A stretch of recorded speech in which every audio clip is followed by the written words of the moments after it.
Okay, everybody, so welcome to Pop Issue on the Glass LDC site. I'm so excited today to be in Washington, D.C., and at an organization you need to know about called Public Knowledge.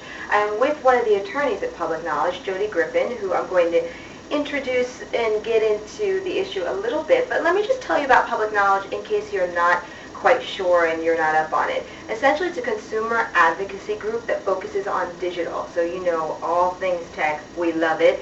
So we're here today to talk about something very, very important. So I'm going to turn it over to Jody. And thank you so much for taking some time out of your day to speak with us. I'm very excited to get into this issue. This is one that's close to my heart and any music fan out there, because you guys are working on really bringing together or bringing out some visibility about the issue of potentially Universal Records purchasing EMI. So first, tell me just in a nutshell what we're kind of looking at here and why it may very well affect the consumer who loves to purchase their digital music. Sure. So Universal and EMI are two of the four major labels that exist in the music industry. Mm-hmm. Universal is the biggest. They have about a little over 30% of the market share in the industry, and EMI has a little over 10%. And Universal is planning to purchase EMI, which would give it a combined 41% market share. And our concerns with that is that with 40%, when you control 40% of the recorded music, particularly for pop music, the Hot 100 type songs that everybody listens to, mm-hmm. you get an effective veto power over any new distribution services that need to license those sound recordings in order to launch a new service that provides music to consumers. Even with only 41%, that could happen. Oh yes, that's a very big market share. That it would be hard as a digital distribution service to convince somebody to pay, a $10 monthly subscription fee for a music service if you're only going to get 6 out of the 10 songs that you want. You'll probably just go purchase the music from iTunes or something like that, which iTunes is great, but it's nice to have more options for consumers. And we're opposing anything like this merger that would give the record labels the power and possibly the incentive to stop the development of new distribution services that would otherwise offer valuable services to consumers.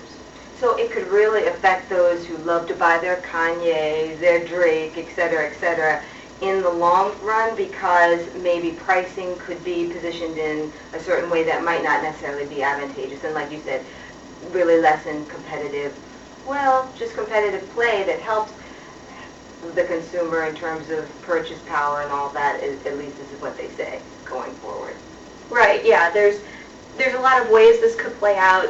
Generally, when you have less competition, prices go up, so it might be an example mm-hmm. of prices going up. Mm-hmm. It could be services never getting off the ground because the EMI Universal combined entity says no, or it could be that the combined Universal EMI entity demands really onerous terms from the distribution service, like they demand an equity stake in the service, or they ask for large advances that would make it unsustainable for the distribution service as a startup company, and that ultimately discourages investors from investing in the space, which results in fewer services available for consumers. So now, a lot of this is what if, and I know that many people are aware that EMI has come up for sale several times. How likely is it this time, and is this really, kind of creating a lot of alarms going off for maybe no good reason, or what kind of information do you guys have at Public Knowledge that makes it maybe more imperative this time? Well, I think the Universal definitely wants EMI very badly. The reports about the contracts, which aren't publicly available, but the financial reports that have come out from investors and analysts say that Universal is providing EMI a guarantee of a certain number of millions of dollars if the deal doesn't go through. So Universal has a big incentive to try to push this as much as they can. Mm-hmm. But that said, I think that there's also a pretty good chance that the government could block this, because I think it's a pretty clear violation of the antitrust laws. So I think that Universal is going to be pushing for it very hard, but I think that the Federal Trade Commission, which is reviewing the merger, definitely has the option of suing to block it in court. Very interesting. We'll probably be talking to somebody from the RIA, Recording Industry Association of America, of course, to give, equal time. But we're here with you now, and that's, what matters. Sure. What would be... Oh, no, go ahead. The RIAA actually hasn't taken a stance yet on it because Warner Music is another one of the four major labels, and they are opposing the merger very strongly because once EMI gets bought, it doesn't work well for them. Warner's going to be the wallflower that's the smallest of the then three major labels, and they really don't want that. Interesting. So in terms of the consumer, what would you say would be the best thing to do when it comes to either tracking this issue or if they wanted to become more vocal about it? What is it that you're working on here at this organization in order to be able to, I guess, affect greater change for those consumers? Well, currently there's the ongoing Federal Trade Commission investigation, and Congress, the Senate Antitrust Committee, has expressed interest in holding a hearing on the issue, so you can keep an eye out for that.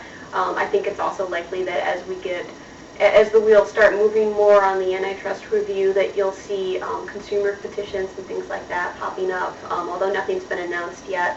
So I think you could just keep an eye on websites like publicknowledge.org or the Future of Music Coalition or other musician and consumer representatives who are concerned about the merger. Interesting, and it will be really intriguing as well to ask certain artists what they think about this, and I'll actually have the opportunity to do that in the next couple of weeks. So, because I'm sure a lot of them aren't even, quite aware about this. But if and when the petition comes up, I would assume that this will be a full-on social media blitz, right? Either through Facebook, Twitter, etc. So, people will not have any problem finding out what's going on. Yeah, we'll be spreading the word. Great. Thank you so much, Jody. I really appreciate it. Oh, okay, you guys, stay tuned for the very next video.